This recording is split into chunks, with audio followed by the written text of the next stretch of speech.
స్థాయిలో నియోజకవర్గాల వారీగా కూడా విస్తృత స్థాయి కార్యకర్తల సమావేశాలు కూడా పార్లమెంటు ఎన్నికలకు సంబంధించి సన్నాహక సమావేశాలు కూడా పెట్టుకుంటాం. దాంతోపాటు అక్కడక్కడ కాంగ్రెస్ పార్టీ ఇవాళ కొత్త ఆగడాలకు పాల్పడుతూ ఉంది. తుంగతుర్తిలో మా నాయకుల మీద ఇప్పుడు 2 సార్లు దాడులు జరిగినాయి.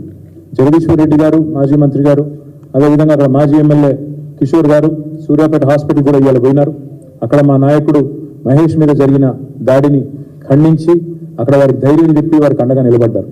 కానీ రాబోయే రోజుల్లో నిర్ణయం తీసుకున్నాం, తప్పకుండా పార్టీ రాష్ట్ర నాయకత్వం కూడా ఎక్కడ ఇట్లాంటి కార్యక్రమం జరిగినా అందరం కూడా అక్కడికి వెళ్తాం. అందరం కూడా మా కార్యకర్తలకి ధైర్యం చెప్పే విధంగా, అదేవిధంగా అవతల వాళ్ళు చేసే దుర్మార్గాలను ప్రజల్లో ఎండగట్టే విధంగా ప్రజాస్వామికంగానే తప్పకుండా ఎదుర్కొంటామని చెప్పి కూడా నేను మీకు విజ్ఞప్తి చేస్తా ఉన్నాను. దాంతోపాటు ఇవాళ నిజానికి మా వాళ్ళు ఎవ్వరు కూడా మేము అనుకున్నాను, నేను వ్యక్తిగతంగా అనుకున్నాను మా వాళ్ళు ఏమైనా కొద్దిగా డిమారలైజ్ అయినారేమో అని. కానీ చూస్తే మాత్రం చాలా ఉత్సాహంగా ఉన్నారు. వాళ్ళు చెప్తున్న మాట మాకు తప్పకుండా పార్లమెంట్లో బ్రహ్మాండమైన ఫలితాలు వస్తాయి. ఎందుకంటే స్వల్పమైన మరి తేడా వచ్చింది తప్ప ఏమీ లేదు.